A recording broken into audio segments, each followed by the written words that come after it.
Republicans in the Florida House of Representatives just did something like genuinely chilling, something ripped straight out of the authoritarian playbook. We'll tell you all about it in just a second in our latest daily update from the Florida Legislature's 2025 legislative session.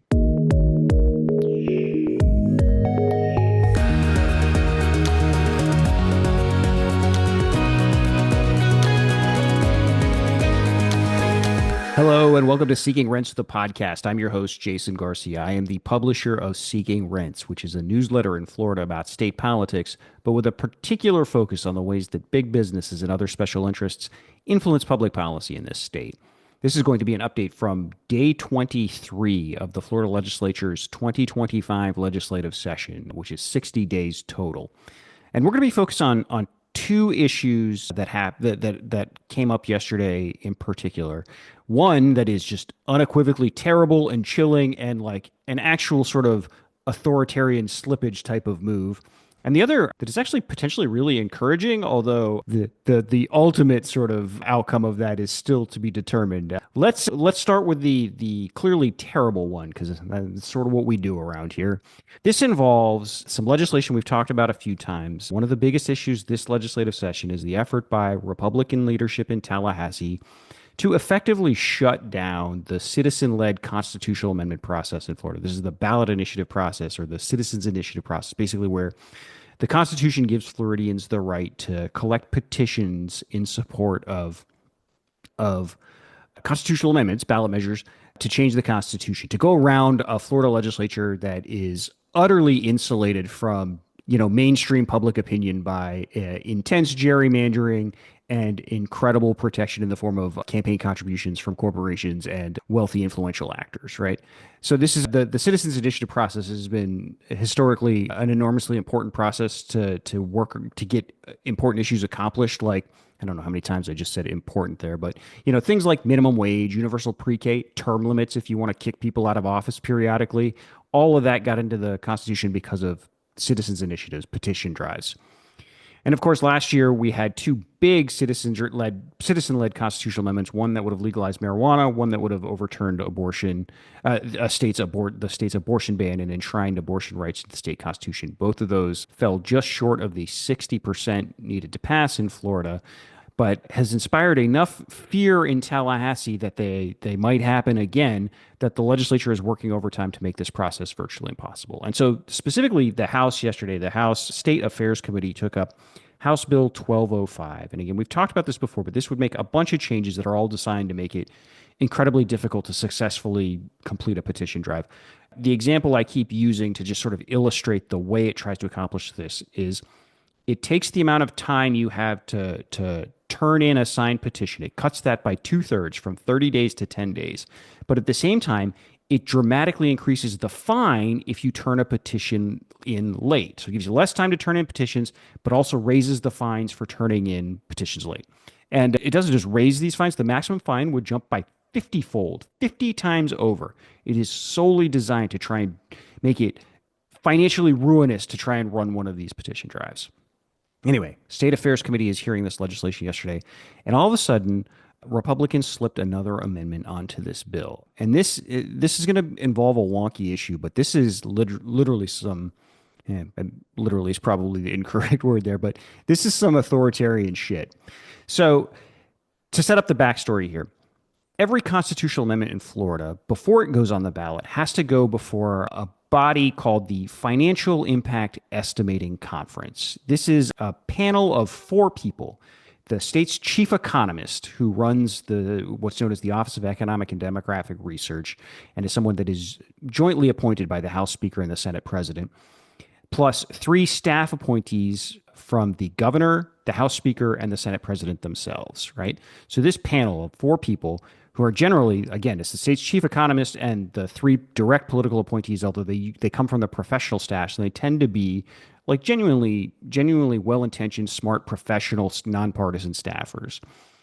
Their job is to analyze every proposed constitutional amendment for its potential impact on the state budget. If an amendment's going to make the state spend more money or potentially raise taxes, or if it's going to cut taxes, how much it's going to cost the state. And, so you get a little bit more sense of the impact of whatever you're being asked to vote on. And then this panel, the Financial Impact Estimating Conference, writes up a short financial impact statement that's supposed to go on the ballot.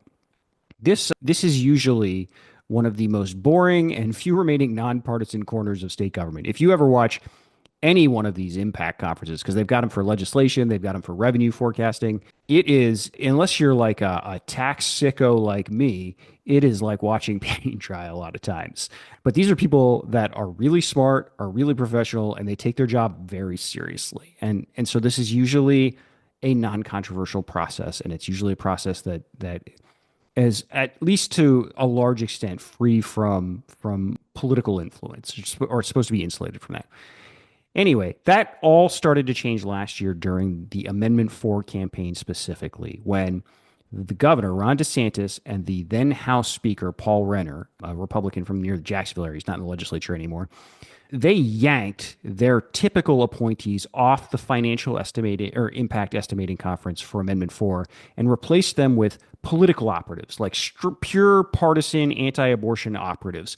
It was especially egregious in the case of the state House appointee, where they literally gave, and I'm using literally correctly this time, literally gave a taxpayer-funded job to an analyst from the Heritage Foundation, the group behind Project 2025, this virulently anti-abortion group, gave her a taxpayer-funded job on the House staff. Also, he could put her on this panel to help analyze the impact of Amendment 4 and, importantly, write the ballot summary for Amendment 4, that financial impact statement that goes right on the ballot. So, as you can probably imagine, these guys completely bastardized the process, right? They wrote an incredibly misleading and speculative financial impact for this thing. And so what I mean by that is, when you're doing sober, serious estimating, you're trying to like figure out what is likely to happen and what are the direct effects. And you don't try and like forecast second and third order and fourth order effects or things that might happen but might not happen. You're not trying to engage in all kinds of speculation about what happened. It's only things that are a direct result of the measure you're looking at and that are likely to happen. What these guys did is they put a bunch of sky is falling, worst case scenario from an anti-abortion perspective in there. So like they somehow landed language onto the ballot that said that Amendment 4 was may lead to taxpayer funded abortions. That's the sort of bullshit they put right on the ballot. And so they won because they got it onto the ballot. They had two of the votes, and the third vote there was the appointee of the president of the Senate sort of went along with it. The one person who did not was the state's chief economist, the genuinely the most professional person on the staff, and the one who is not directly appointed by a single politician. Again, that job is jointly appointed by the Senate president and the House Speaker. The state's chief economist objected to this. She refused to sign on to this statement and called out for that this was not following like professional like economic forecasting, that this was incredibly misleading and speculative and not at all what the impact conference is supposed to be doing. Again, she lost because the other guys, the bad guys had the votes, as it were. But her objection got a lot of attention at the time. In fact, there was a lot of coverage. I know I sort of yelled about it at the time, about how just bastardized, again, this whole process had become and politicized because of Ron DeSantis and Paul Renner particularly. And people could point to the fact that the one person who is most removed from political influence, the one pure professional on this panel at this point, objected and was calling this out as not serious, legitimate, neutral analysis.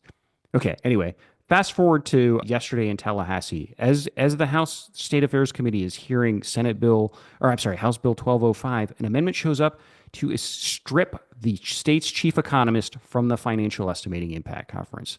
Financial Impact Estimating Conference. I can never keep that straight. It's the worst acronym. Just think about that.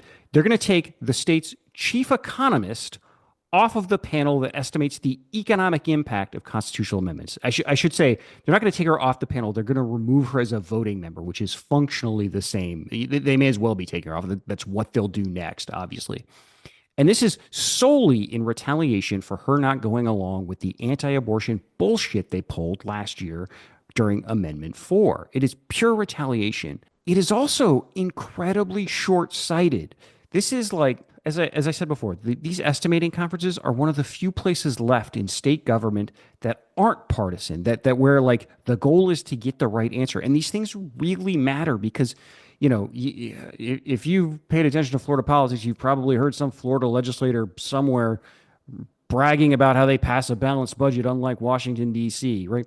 They are bound by law to do that. And the way they do that is through these kinds of estimating conferences. These are the folks that are designed to that whose job it is to forecast how much money the state is going to spend, forecast how much tax breaks are going to cost if the legislature passes them. And their results really matter. They bind the legislature. This is one of the few checks on the Florida legislature there exist, these estimating conferences, right? And a move like this, you're starting to erode trust in their work. You're starting to exert more political pressure on their work. You're chilling them from actually speaking the truth about answers, from forecasting for real. They're going to start. You're trying to create a scenario where you both erode public faith in their work, but also pressure the people on these panels to do exactly what politicians want them to do, not what the economics or research or legitimate analysis would say they would do.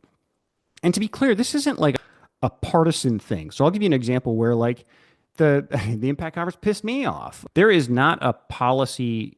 The policy that I most care about, I think, as mentioned, as a professional tax sicko, is known as combined reporting. We've written quite a bit about it. I'm sure I've talked about it on podcasts before, but this is essentially a mechanism to close off corporate tax loopholes that the world's giant multinational corporations use to avoid state corporate taxes and duck far below what they should be paying. It's essentially Florida's got this antiquated system that most states have stopped using, but Florida insists on continuing, that allows corporations to pretend for tax purposes that rather than one giant corporation, they can be like hundreds of smaller subsidiaries, as if those are all independent companies.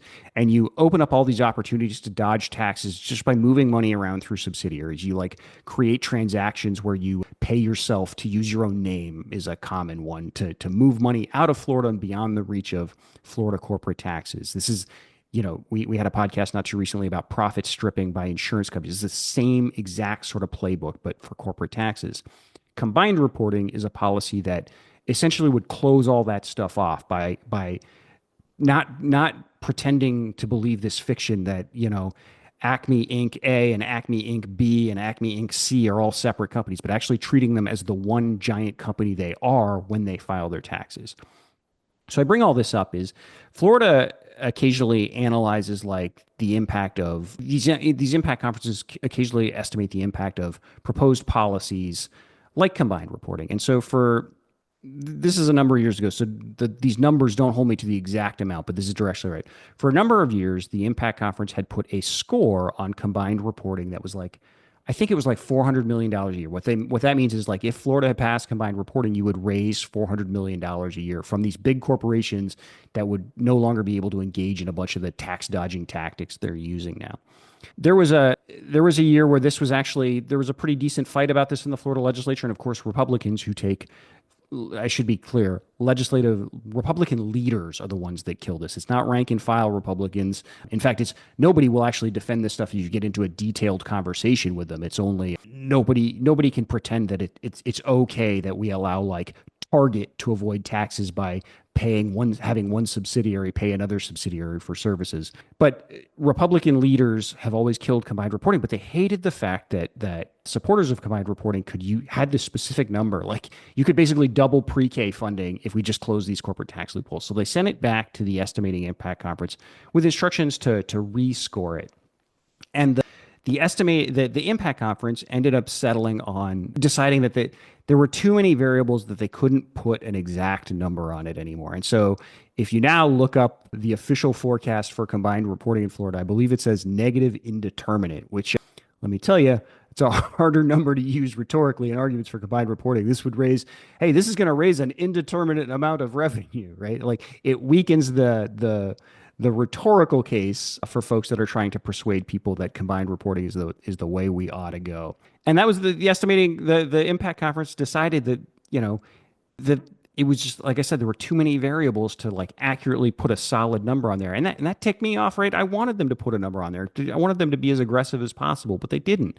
But you know what? These guys are a lot smarter than I am when it comes to economic forecasting. They're a lot smarter than the hacks they put on the financial impact estimating conference last year for Amendment 4 too.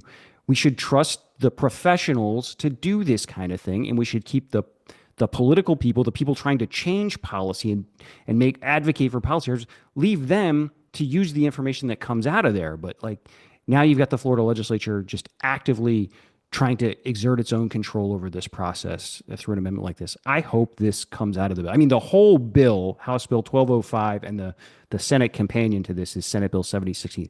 The whole thing is a burning garbage barge that should be sunk to the bottom of the ocean and then dredged up and fired into the sun. But this part in particular is just really dangerous. This is when I say this is authoritarian, what I'm thinking of is this is exactly the sort of behavior we're seeing out of DC right now, where there is an effort to attack and undermine faith in any sort of independent institution or independent source of information and erode trust so that the only people that can be trusted are the dear leader of the party, right? The dear leaders of the party, and an attempt to turn every nonpartisan institution of government into a partisan tool. This is exactly what this kind of thing is of a piece of. And this is disgusting. It should not happen. Hopefully it won't. Hopefully the whole thing doesn't happen, but hopefully this especially doesn't. Okay, so that's the terrible thing that happened yesterday. Let's talk about the intriguing thing. So the Speaker of the Florida House, a guy by the name of Danny Perez, a Republican from Miami, announced yesterday that the House is going to propose cutting the statewide sales tax by 3/4 of a point, by basically from 6% to 5.25%.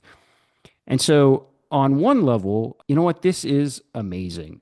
My time covering the Florida legislature has largely coincided with the rise of Republican control of state government. I started covering this like just a few years after Republicans took complete control.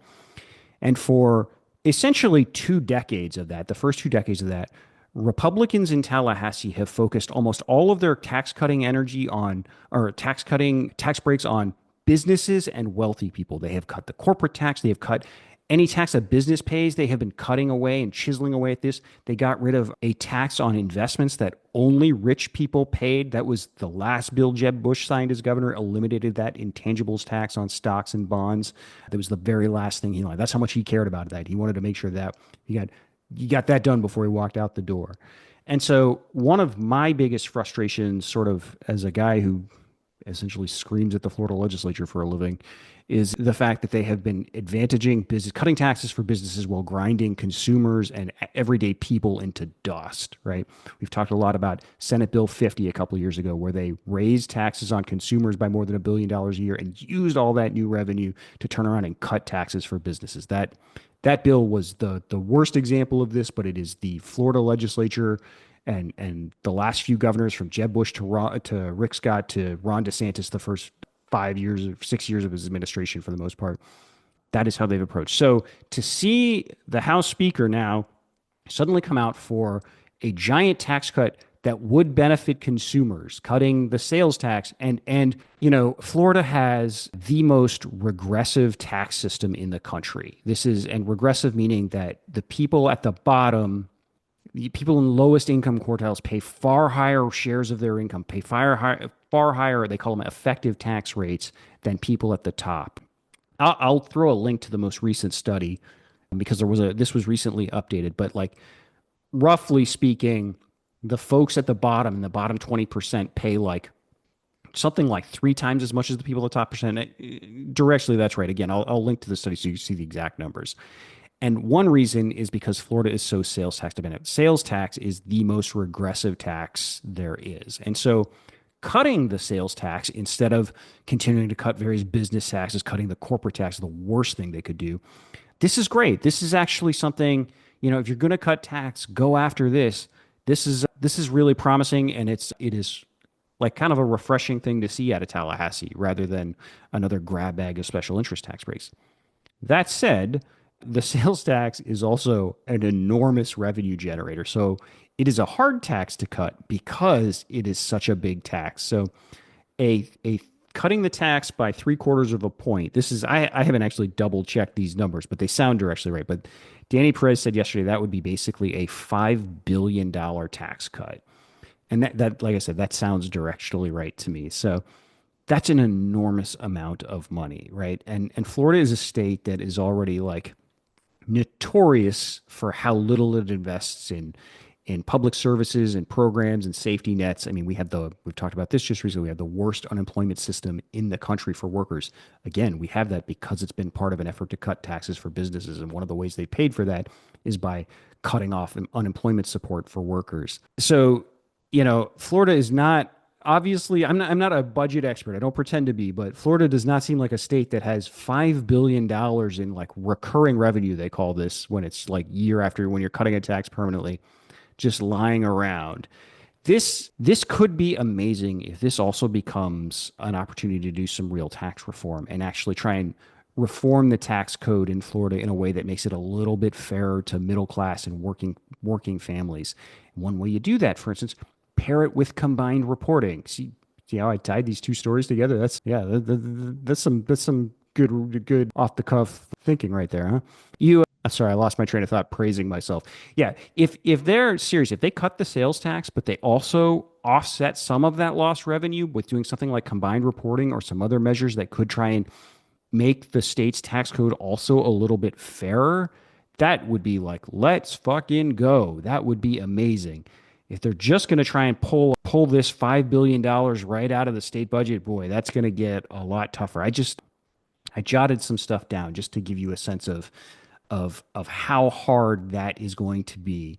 So sales tax is the main funder of general revenue for the state government, right? For state government, general revenue is the pot of money that legislators have to spend on essentially whatever they want to spend. And basically 80% of general revenue in Florida is spent in two places: education and human services. You're talking about things like public health, Medicaid, APD, that's the Agency for Persons with Disabilities, like healthcare services, right? DCF, child welfare, that sort of thing. So if 80% of the budget of your general revenue is education and human services, and sales tax is 75% of your general revenue. So Florida is the most sales tax dependent state in the country.